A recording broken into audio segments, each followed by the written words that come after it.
Good evening and welcome to A Closer Look. I'm your host, Marcos Ambrister Jr. As the Bahamas moves into a new term, tonight we examine the government's economic agenda and what it means for you. From easing the cost of living and diversifying the economy to creating more opportunities for Bahamians.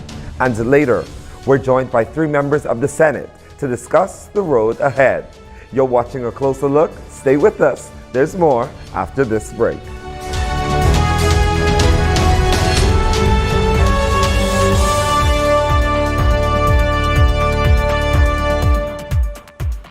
A memorable stay isn't made in a single night. It's shaped in the details. Every sound, every glance, every touch. Where you're not just welcomed, but understood. Where time slows and every comfort feels effortless. Whether it's the shimmer of the pool, the quiet of a suite, or the taste that lingers long after dinner, each moment becomes a part of your story. British Colonial, where legacy meets luxury. Stay for what it means to you.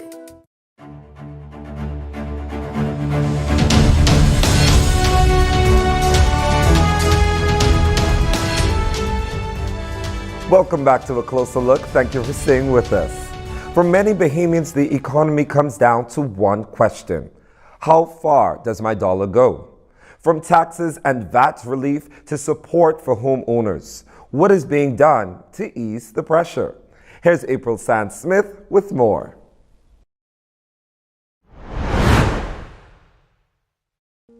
The Ministry of Finance has 3 main objectives: strengthening the economy, managing the public's finances responsibly, and investing in opportunities for all Bahamians. The Honorable Michael Halkitis is taking the reins as Minister of Finance at a time when the government says the economy is showing signs of continued growth. But beyond the numbers, the challenge is turning that progress into tangible benefits for Bahamians. We want to see more Bahamians employed at higher paying jobs, more Bahamians involved in their own businesses. We want to be able to look back and see that our economy is growing at a good rate so that the government can lower even more taxes. That is something that we do in terms of customs duties, and you've seen our expansion of some of the things that are VAT-free. The Bahamas recorded economic growth of 3.8% in 2025, while unemployment declined to 9.3%. The country also welcomed a record 12.5 million visitors. But with growth comes the responsibility of ensuring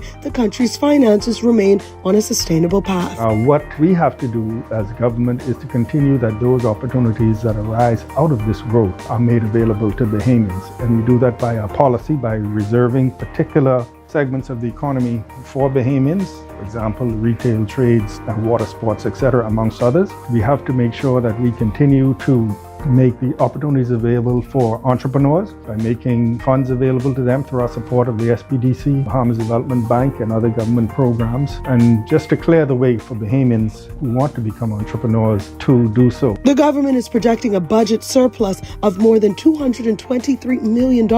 For many Bahamians, however, economic progress is measured less by national statistics and more by what happens in their homes and in their pockets. We seek in the Ministry of Finance to bring relief to those at the lower end of the income spectrum, so those low earners, to give them relief and to ensure that those who are earning more, whether they're businesses or people who spend more, that they pay their fair share. The government is also placing emphasis on investing in Bahamians. A big part of what the government is doing through another program that we have is the Upskill program, where individuals are able to go online and get accredited from some of the best universities around the world in various disciplines. And what that does is that enables someone to move from a lower paying job into a higher paying job. As we educate and upskill ourselves, we are better able to take advantage. Over the next 5 years, the Ministry of Finance has been tasked with balancing fiscal discipline with investments that improve everyday life. Reporting for A Closer Look, I'm April Sand-Smith. Thank you, April. When we come back, we hear from the Minister of Economic Affairs. There's more A Closer Look after this.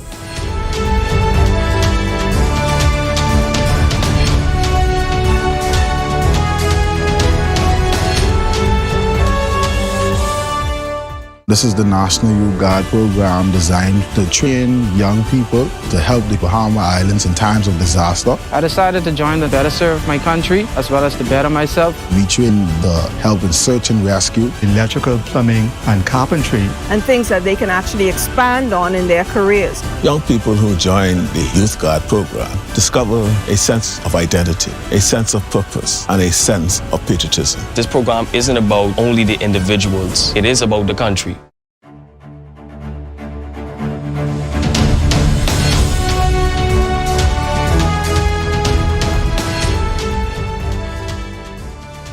Welcome back to A Closer Look. I'm your host, Marcus Brewster Jr. Looking ahead, where will the next opportunities for economic growth come from? And how do we build an economy beyond our traditional industries? Destiny Reed takes a closer look at the push toward greater diversification. Building a stronger economy means creating more opportunities for Bahamians.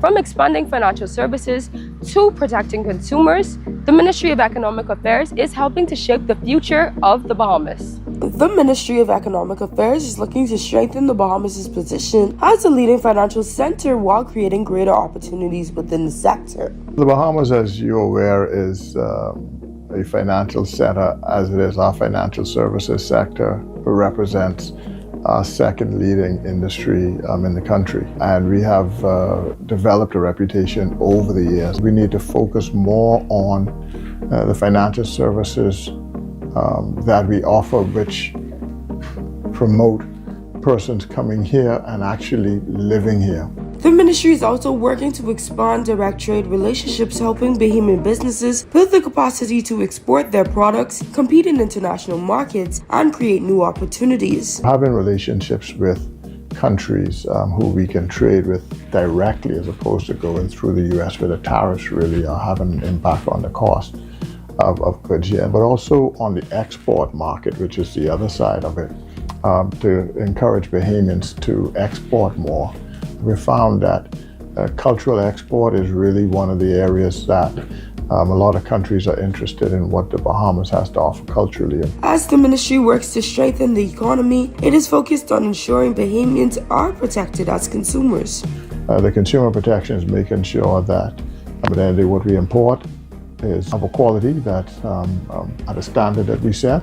Also that from a pricing standpoint, ensure that the public is not being charged exorbitant fees, which brings in then the other area we're looking at, which is competition law, in order again to make sure that Bahamians get a fair price for whatever they consume. The ministry is working to make investing in the Bahamas more competitive by streamlining the process, making it easier to access the services needed. We're now rebranding Bahamas Invest Concierge Services, which will essentially for investors above a certain threshold, we'll have immigration there, we'll have the inland revenue, they're the investment agents as well who can take them through the process to ensure that the experience is seamless. The ministry is also encouraging more young Bahamians to explore careers in financial services, a sector expected to grow as new investments continue to enter the country.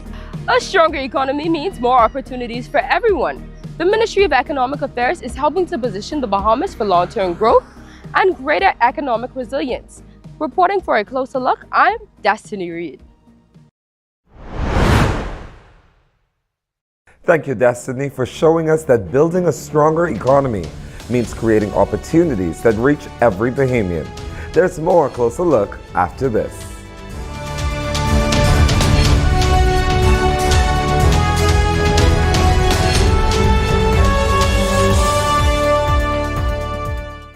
The one-stop shop for fashion designers, tailors, students, government agencies, junconeurs, upholsters, event planners, and Bahamians with a sophisticated sense of style.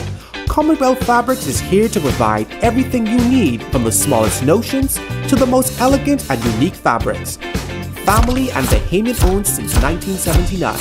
Commonwealth Fabrics is conveniently located in Palmdale to offer you the best in quality fabric and fashion notions. Come in and visit us today.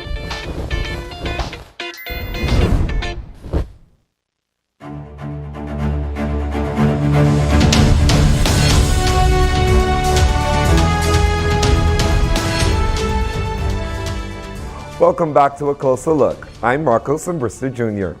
We've heard about the government's economic priorities, but what do Bahamians want to see? Charlie Swain takes a closer look at what the public says should come first.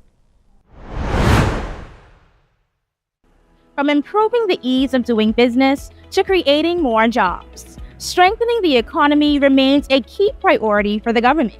Today, we take to the streets to hear what Bahamians believe the government can do to further boost economic growth. Small businesses are the backbone of our economy. Small business owner Melissa Fowler notes one government initiative that has positively impacted small businesses like hers.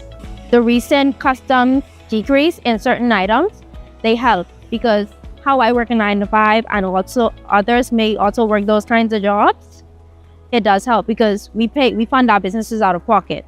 Though we don't have a stable clientele yet, it really helps us. Owner of Happy Hour CrossFit Jaime Thompson suggests ways the government can invest in the growth of small businesses. The foundation of the economy lies in small businesses.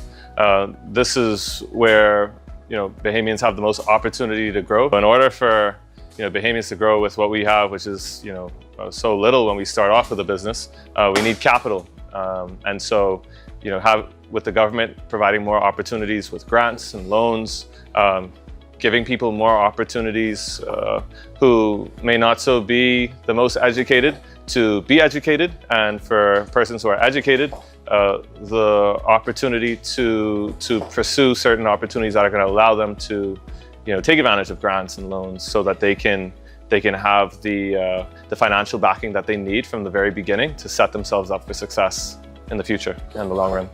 As Bahamians continue to face financial pressures, some residents are suggesting ways to help ease the burden.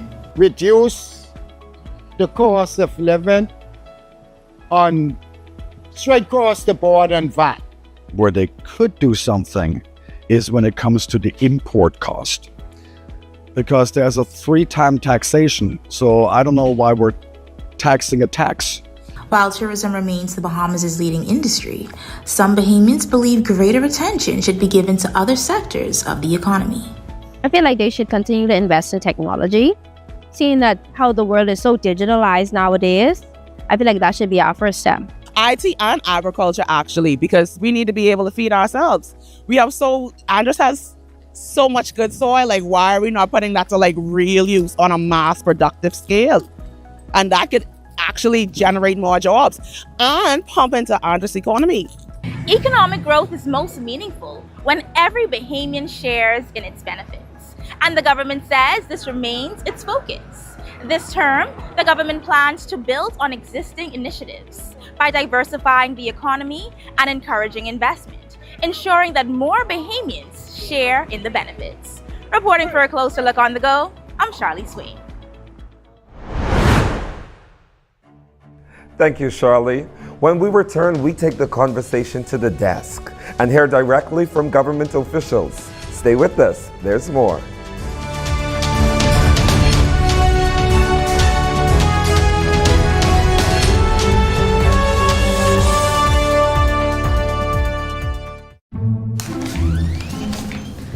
Ready for church, Grammy? You still hiding your money under this mattress? I ain't putting my money in no bank or no credit union. My money protected right here with me for my peace of mind. It's 2025, Grammy, and I promise you, nobody after your money. But if one of those institutions do get mashed up, your money's still protected. So, why I gotta pay for my money to be protected? Oh man, Grammy, with those TIC member institutions, your deposit already protected automatically. So I ain't gotta hide money around the house no more? Don't say that too loud, Grammy. We're looking to get robbed. With the Deposit Insurance Corporation of the Bahamas, your savings, checking, and fixed deposits are protected up to $50,000 per depositor per member institution.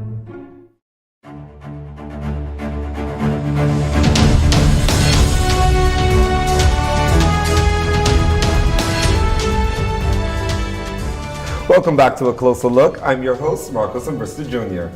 Joining me now are three members of the Senate as we continue the conversation on the economy, opportunity, and the government agenda for the term ahead. Please help me welcome Senator the Honorable Kevin Simmons, Advisor in the Office of the Prime Minister. Thank you so much for being with us. Thank you for having me. Senator the Honorable Diasante Benabi Small, thank you so much for being with us as well. Thank you. And Senator the Honorable Clint Watson, Parliamentary Secretary within the Office of the Prime Minister. Good to be here. It's always a pleasure to have you all with us. As we begin the conversation, Senator Benabi Small, you're one of the youngest voices within the Senate, and of course you're a business owner as well. Can you tell us a little bit about, when we talk about diversifying the economy and moving the country forward, what does that look like from where you stand? For me, I think that means exploring opportunities, and you see that a lot in what this administration has been about, from the orange economy, the blue economy, the green economy, not just from a standpoint because it sounds good and it's exciting, but we're talking about economic stability. You're talking about people being able to not just be job seekers and employees, but owners of their own economy. And I believe that this administration is very persistent in seeing us not just diversify, but set up Bahamians in a way where they can empower themselves, where they're able to be creators of jobs, where they're able to tap into new opportunities. And I think that young people are ripe for this opportunity. You see it in the way that we're educating our people, you see it in the way that we're having our conversations, but I think it's also about expanding opportunities in existing markets as well. And I hope, and I really look forward to seeing that come to light. You speak about expanding opportunities, especially with the different sectors. Senator Simmons, we're about 100 days short of the new term. When we think about the light industry and of course small businesses, where a lot of Bahamians are building now, what is being done to elevate that sector and to help those businesses meet the industry standards and the best practices, especially for the Bahamas Bureau of Standards and Quality? How do they play a role there? Well, thank you for the question. The Bahamas was once time a producer of many things. The current Prime Minister was also involved in manufacturing at one point in his life. Oh, wow. And I am still involved in manufacturing, so it's something that is necessary, is important, and we unfortunately have digressed. There was a time when the Bahamas produced all its pigeon peas, all its tomato paste, all of its ketchup. You had manufacturing of all sorts in this country. We had bleach manufacturers, we had water manufacturers, we had the manufacturers that made the bottles to put the water in, that put the bleach in. And so the government is minded, and I believe one of the main functions the Prime Minister has decided in his wisdom to place me where he's placed me is to ensure that I can reach and reignite this sector. This was a major player in the 70s, 80s, 90s. Yes. A lot of people don't realize how much export we did with the products that were made here in the Bahamas. There's a time, ice cream. Hatchet Bay Plantation was there, and they supported, we had what we call the milk stands. And that was a time when we were able to sustain ourselves. We were able to sustain ourselves. Mm-hmm. I can speak to the era when things went into decline, but I'll leave that for a later date and time. We'll definitely need to catch up when on that. there was a proliferation under PLP administration, it was a proliferation of locally produced goods, and we were encouraged. Yes. Unfortunately, that changed when a certain Prime Minister came in, and this focus was on getting the import duty. Okay, a lot of manufacturers went out of business. Further, the government of the day then insisted, though it's not writing, in reading, that Bahamian-made products, the government must reserve a percentage of Bahamian-made products to purchase. And that is so important, and I'm so glad that you actually mentioned that, because Senator Watson, one of the things that you have described as your role is making sure that this administration plans are both communicated and executed. How do we ensure that we are doing that? Well, I think quite simply, there has to be an understanding of what it is you want to achieve, first of all.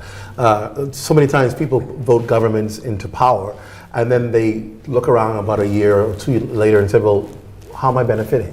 What is this doing for me? Yes. And I think what we're trying to do is bring government closer to the people. Mm-hmm. This administration is about helping people understand that it's not just about what we're doing, but how you play a part in what we're doing. How do we allow you to benefit from what we're doing? And so communication has been a vital tool, right? In the last administration, you heard the administration took a lot of beating for getting all of the best in communications and getting the communications experts to come on board. But that was important because we understood that unless you're able to communicate your message, you have done nothing. It doesn't matter what you feel you've created and you succeeded with. If nobody knows, you've done absolutely nothing. And so what we recognize as important is to ensure that Bahamian people know every step of the way what is happening, how it's happening, what is next. Because when people can see and feel and be aware of what's going on, then they have a sense of understanding that this government is working for me. What you find happening is a lot of people, you talk to them and you hear them, you say, why are you disgruntled? They tell you, oh, this is the reason why I'm upset. This is the reason why government ain't doing this, government ain't doing this. And you sitting there saying, yes, government is doing it. But we are doing this. Are you aware of this program? Are you aware of that? Oh, I didn't know about that. Well, see, that's the problem right here. Yes. So people need to know, first of all. Yes. And then you need to dispel the misinformation that social media has created. A lot of times political operatives, they work in that domain, and their domain is to discredit, to bring about lies and untruths. And so you have to constantly battle every day with ensuring that what's getting out there is actually the truth. And speaking of what's getting out there, we can see from this administration that youth has been a priority. Senator Small, when we look at the years that you spent dealing with young Bahamians, what is being put in place to ensure that our economy, the economy that we're building, is ready for young people? Thank you. Yes, I think we've been doing a lot and we're building on that. There's always room to continue to improve. I think one of the things the Prime Minister is really good at is never putting a full stop where there's a comma when it comes to young people. He's really always creating spaces for them to share what more is needed. And you see that in the expansion, whether it's SBDC, where you continue to see that to grow and specifically identify markets, whether it's agriculture or whether it's in tech, to see where specific needs are, where young people are really looking forward to growing their businesses.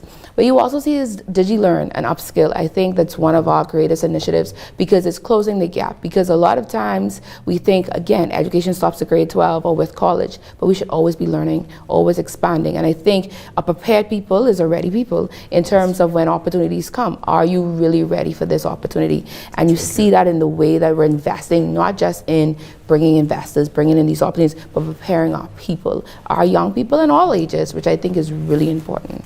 And beyond that, Senator Simmons, one of the things that I've seen has been, I mean, you can't even deny it, is the fact that this government has put priority in ensuring that Bahamians from every island is brought into the fold, that they don't miss any opportunities. Can you speak about the emphasis that have been placed on our family islands and ensuring that the economy is diversified, not just here in Nassau, but even within Grand Bahama, Eleuthera, Long Island, Andros Abaco, all of those? Well, yes. The first thing to develop and encourage communities, you need some basic essential necessities.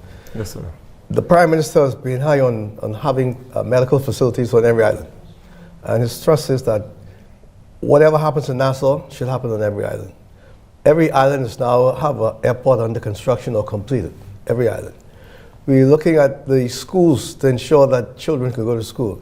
The Prime Minister was criticized for having 3 clinics on Kill Island. Which is necessary. Everybody knows the layout of Kill Island. It's a vast island. And so 3 clinics is not extravagant, it's necessary. Some of the things I've heard over the years from a lot of elderly people who wants to retire in the Bahamas, the first question they ask is medical facilities available on the island I want to go to? Second, how would I get there?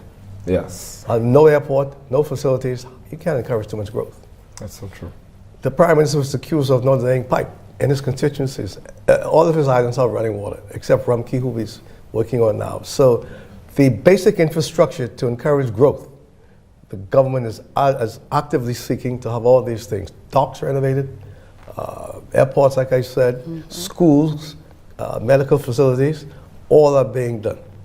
I think that's such a good place for us to even pivot because as we begin to wrap this conversation up, Senator Watson, can you tell me if you were to ask or give the average Bahamian the ability to say what it is that they would want change, what is it that you think that they would say, and what is it that you're looking that we would actually accomplish at the end of this term? Simply one word: opportunity. The average Bahamian wants to know that I can be in my country, do well in my country, thrive and survive in my country, and contribute. And that's what this administration is all about. It's about finding, connecting people with opportunity. And that's what's going to equal growth, right? And so we believe that what we are doing, you heard Senator Small talk about the upskill program. You heard Senator Simmons talk about family island development. Nassau is not the Bahamas. So we're ensuring that the entire archipelago of island feels the progress we're talking about in their communities. You ought not to have to look to Nassau to see the progress. You ought to be able to look out your window at home and say, I see the progress. So it's connecting our family islands. It's connecting our people with opportunities for training and to increase their skills. Because out of those things, if we give you the tools, then we're going to create the opportunity for you to be able to use those tools. And if you had to give us one line, Senator Small Benby, what would that one line be that you want people to experience at the end of this term? Access. So as we build opportunity, you know that you have access to it, that it's tangible, it's reachable, it's within reach. No matter my socioeconomic background, whether I'm in Anagua or in Grand Bahama, I know that this opportunity is accessible and meant for me. Senator Simmons, if you had to give one word, just because of time, what would that one word be? Success. Access, opportunity, and success. I think that's no better place. And of course, there's no better place actually to wrap this conversation than ensuring that at the end of the term in 2031, that Bahamians can say, this government, after 2 successive terms, has given us opportunity, access, and success. And that will make us all proud to be Bahamians. Thank you so much, Senators, for joining us and for sharing your perspectives. And of course, we look forward to continuing the conversation on national development. Thank you. Thank you. Of course. We'll be right back with more Closer Look after this.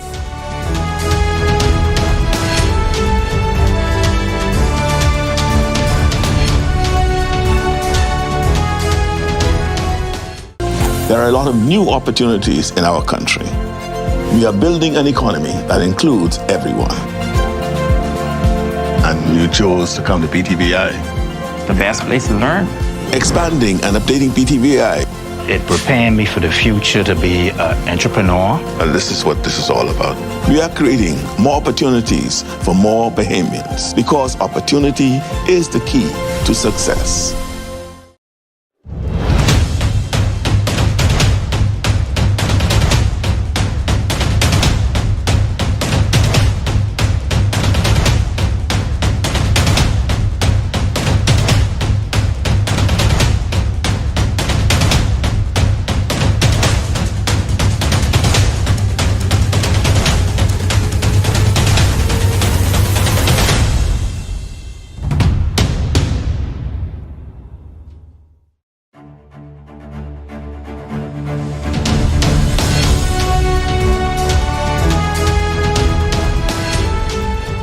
And that's all for a closer look tonight. My How 30 Minutes Passes. We've talked about numbers, industries, and economic growth, but ultimately, progress being measured by people, by the opportunities we create, the lives we improve, and whether Bahamians can truly feel the difference. Because moving forward isn't simply about where the country is going.